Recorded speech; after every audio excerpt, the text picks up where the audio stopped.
I know some of these men. Those two are locals, low-grade laborers. Long list of petty convictions on both. Hired muscle. Seems to be your man's way. The others are off-worlders. You found papers? No, it's just a hunch. None of them have got any ID or markers, and I haven't found a cache anywhere.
What about this one?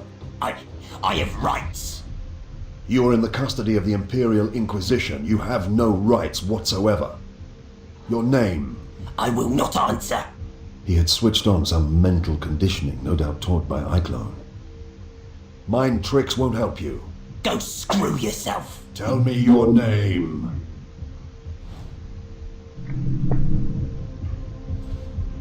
Simon Croats. Godwin Fishik. Very well, Simon Croats. Where are you from? Thracian Primaris. What was your job there?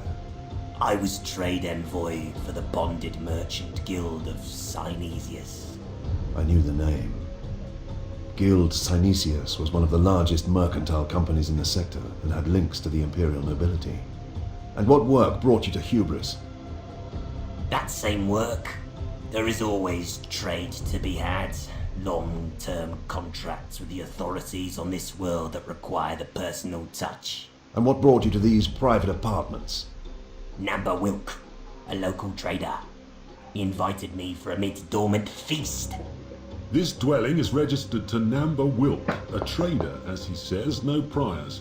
I don't know him. What about Iclone? I don't know any Iclone. There was a ring of truth to his voice.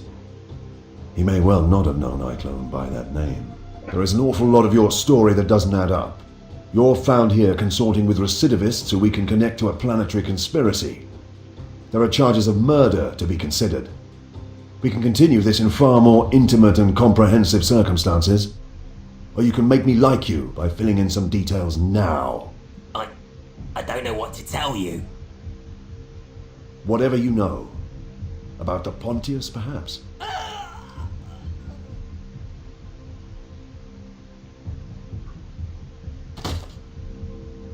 Damn it. He was dead. Iclone had left fail-safes in the conditioning that would trigger at certain subjects. The Pontius evidently was one of those. So we know nothing? We know a great deal. Weren't you listening? For a start, we know the Pontius is the most precious secret they protect.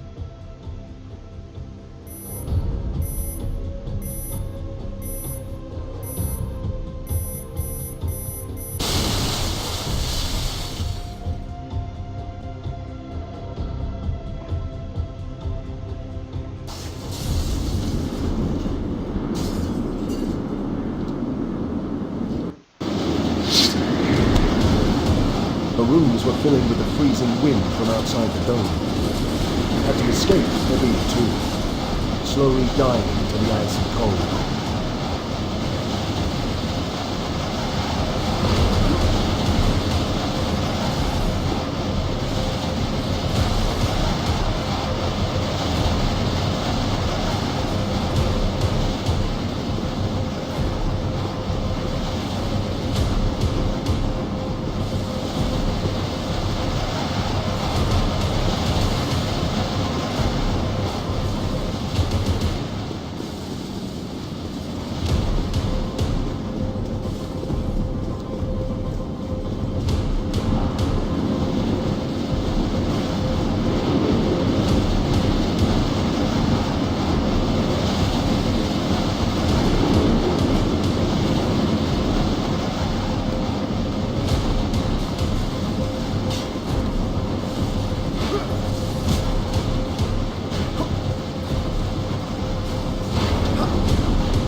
We're leaving.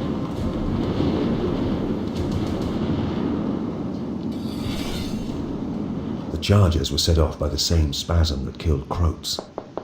I realized Fishik was now beginning to understand the resources and capabilities of the people we worked against. Their abominable crime at Processional 212 had demonstrated the scale of their malice, but he hadn't seen that firsthand. Arbeits squads moved into the dwelling and secured it while local Medicaid servitors patched our wounds.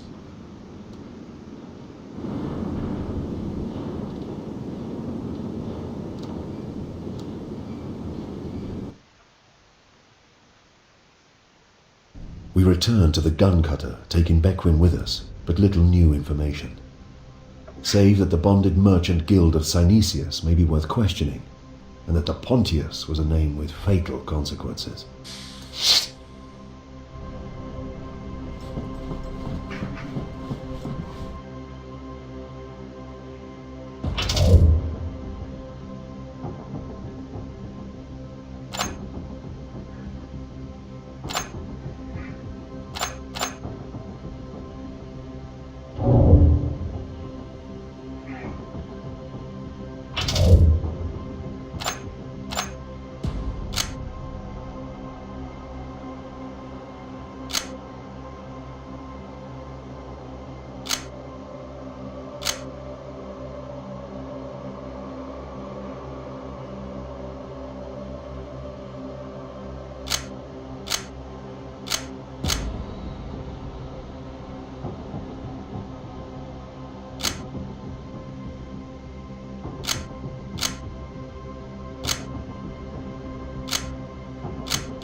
It's a common enough name in this subsector. I've turned up over 500,000 citizens with that forename, another 200,000 with it as a middle name, plus another 40 or 50,000 spelling variants. What about the definite article? I have over 9,000 marks with that connection. Pontius Glor. Not on my lists. Because he's dead? Because he's dead. But it sort of makes sense. Pontius Glor, the seventh son of Oberon Glor, a wastrel dilettante who fell into heresy, becoming an abominable disciple of chaos. For 15 long years he wrought discord and evil before being slain by the great Absalom Angevin. Gudrun was the ancestral home of the Glors. He may be dead, but the name and the connection were too obvious to ignore. Midas, find us passage to Gudrun. That girl Bequin is waiting in your room.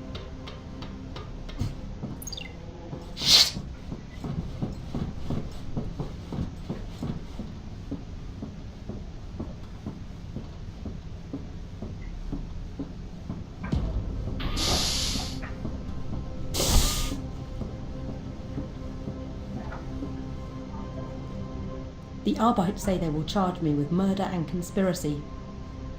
Sit down.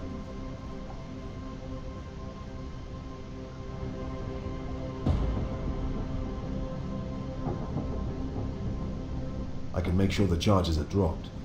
I have that authority. Why would you do that? Even if you clear me, I can't carry on here. I'll be marked as trouble. I'll have to move on again. You're not from Hubris? No. I was born on Bonaventure. Got here by way of this and that. I've travelled a lot. Never stayed put for very long. Because things get difficult. That's right. I'd stuck it out here longer than anywhere. Now that's all screwed up. Stand up. Make your mind up. I want to ask you some questions about the men who employed you at Thorview 12011. If you answer helpfully, I can cut you a deal. What sort of deal? I can take you to Gudrun, or I can offer you employment if you're interested. Employment? Even big bad inquisitors have needs, huh? That's fine. You misunderstand. The services I have in mind will be new to you. Not the sort of work you're accustomed to. You're an odd one, all right. Are all inquisitors like you? No.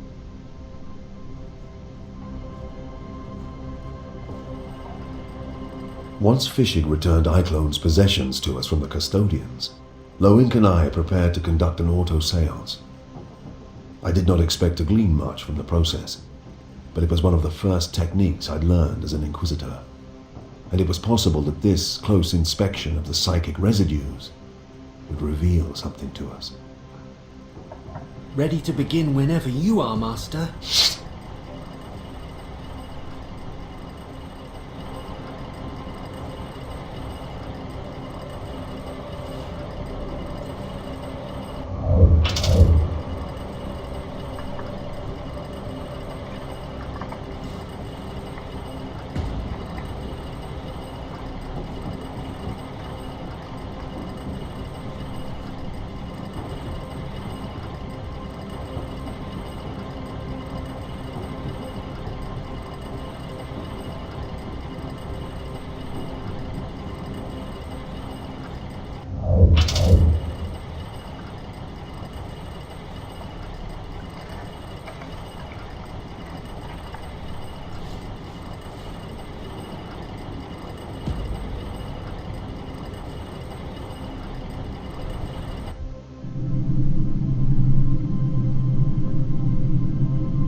This has a thick, gelatinous aura. Loic, amplify me.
De Sumner. I hear De Sumner as a barely audible whisper.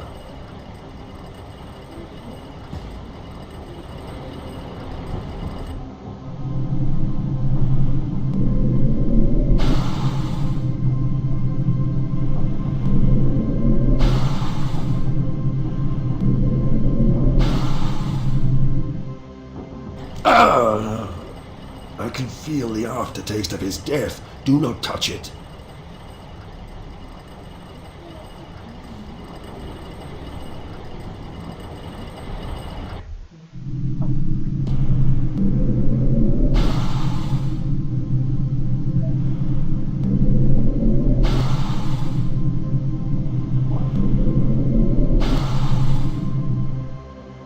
It is cold. Colder than the ministrations of Dormant. Nothing but malice. There was danger, vile danger, from the casket. I felt it. But the whole seance was unseemly, Master. As if distracted and spoiled by some factor. I can explain. The girl we have aboard is an untouchable. Keep her away from me.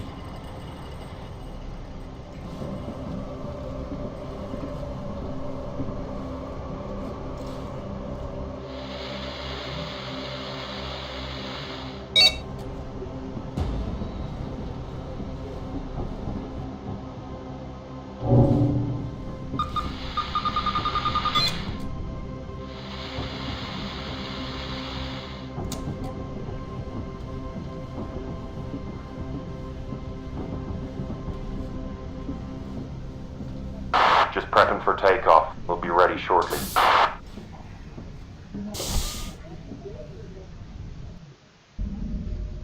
And so we left the freezing world of hubris behind, taking Elizabeth and Fishit with us. Betancourt piloted the gun cutter up out of the atmosphere to the Essene awaiting above us in orbit. This vast bulk clipper was a trader, running cargoes of fine wine from Hesperus to Hubris.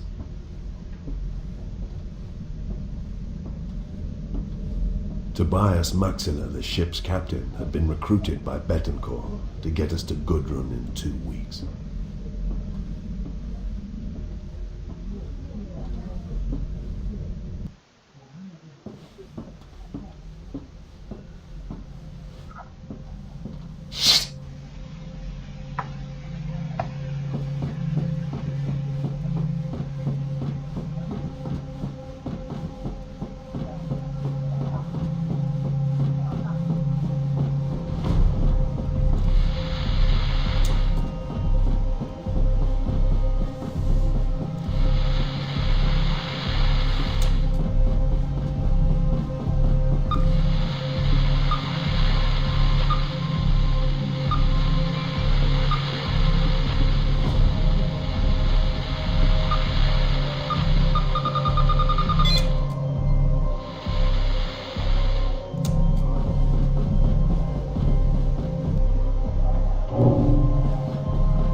Yes, Maxilla, at your service.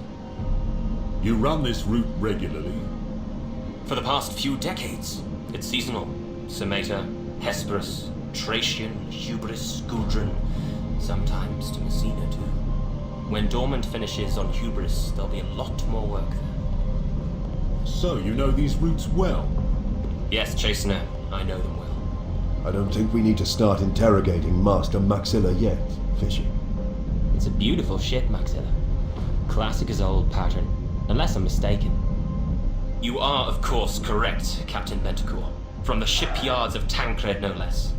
Wait till you see the staterooms. I have quite the collection of beautiful artifacts. Even some portraits from the Samata School. I must tell Amos, our savant. I'm sure he will be fascinated. I will happily give him a tour once we are underway. One cannot pass up the opportunity of cultivated conversation. My entire crew is servitors, which makes them more reliable than pure flesh, but somewhat less loquacious. Interesting. You don't trust humans? Inquisitor! It is not a case of trust, simply one of dependability.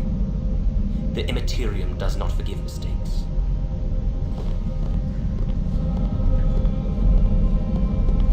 The Essene left Hubris later that day, executed the translation to the Imperium effortlessly, and made best speed for Gudrun. Maxilla provided quarters for us all in his state apartments, but we spent most of our time on the cutter, working.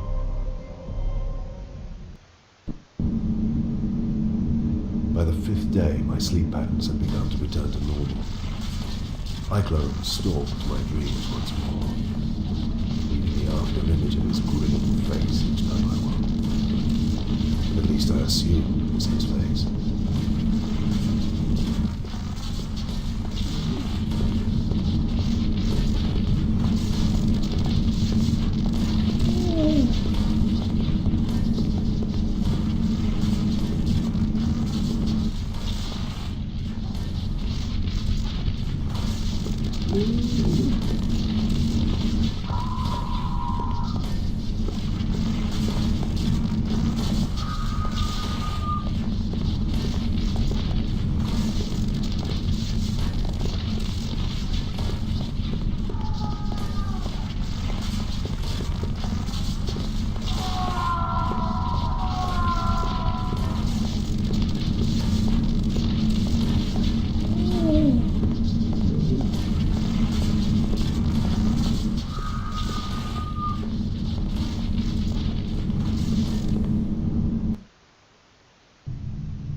We translated back into real space and entered the Gudrun system on the morning of the 8th day.